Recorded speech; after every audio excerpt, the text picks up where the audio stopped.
आज आप लोगों को वीडियो सजेस्ट करने, ये उस सजेस्टेड सीरीज का तीसरा टॉपिक है।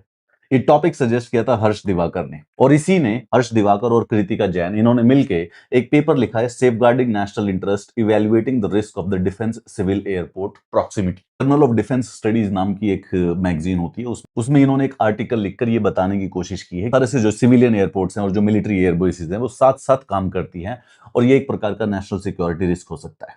श्रीनगर एयरपोर्ट, विशाखापट्टनम एयरपोर्ट, गोवा का डाबोलिम एयरपोर्ट, दिल्ली का एयरपोर्ट भी पालम एयरबेस के पास है।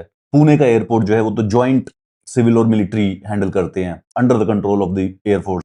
ये पेपर बताता है कि ये जो स्टार्ट हुआ था वो 1997 का ज्वाइंट यूजर एरोड्रोम पॉलिसी के तहत हुआ था, जिसमें सिविलियन और जो मिलिट्री इंफ्रास्ट्रक्चर है वो इकट्ठे यूज कर सकते हैं। पर करंटली जो कमर्शियल एविएशन है वो इतनी तेजी से एक्सपेंड कर रहा है कि इन दोनों को इकट्ठे रखने का कोई सेंस नहीं बन रहा है। द थिंग इज दैट कि मिलिट्री एयरबेसिस जो होती है उनकी सीक्रेसी थोड़ी सी ज्यादा जरूरत होती है, वेरस जो कमर्शियल एयरपोर्ट है वहां पर लोगों का आना जाना बहुत ही लगा रहता है। तो अगर ये पास में प्रॉक्सिमिटी में है तो बहुत सारा सा जो स्टाफ है वो वल्नरेबल होता है। बहुत सारे से जो एसेट्स है, military assets, that can actually be checked up, वो लोग उसके ऊपर सर्वेलेंस कर सकते हैं आसानी से। इसीलिए मिलिट्री एयरबेस और सिविलियन एयरपोर्ट्स को डीकपल कर देना चाहिए। ये एक स्ट्रेटेजिक नेशनल इंटरेस्ट की चीज है भाई। जितने भी ज्यादा कमर्शियल ट्रैफिक, कमर्शियल हवाई जहाजों का ट्रैफिक बढ़ता रहेगा, उतना ही जो क्लासिफाइड डिफेंस एसेट्स हैं, जो हवाई जहाज है हमारे, जो उनके एयरपोर्ट है, उनका विजिबिलिटी जो है वो थोड़ी सी ज्यादा बढ़ेगी। जो कमर्शियल सिविलियन फ्लाइट्स हैं और जो मिलिट्री फ्लाइट्स हैं, उन दोनों का अलग अलग प्रोटोकॉल होता है, जिसकी वजह से उन एयरपोर्ट्स की जो ऑपरेशनल फ्लेक्सिबिलिटी है उसमें समस्या आती है।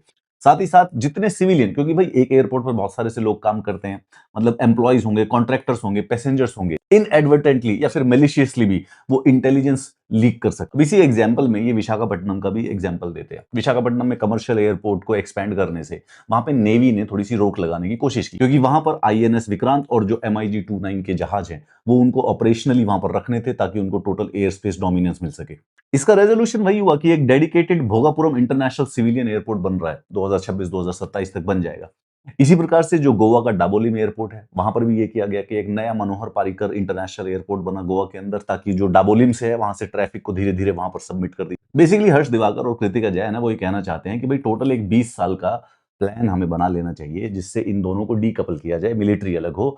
और इस आर्टिकल को पढ़ने में मुझे सिर्फ दो तीन चीजें मिसिंग लगी थी। सबसे पहले कि जो कॉस्ट ऑफ रीलोकेशन है, आखिर कितनी कॉस्ट आएगी, सारे के सारे एयरपोर्ट्स पर सिमिलर काइंड ऑफ रिस्क है, ये मुझे नहीं पता है। दूसरा, कितने एयरपोर्ट्स हैं जो कि इस समय इंडिया में इस प्रकार से मिलिट्री और कमर्शियली एक दूसरे से ओवरलैप करते हैं। But nonetheless unique article by mister Diwakar and Kritika.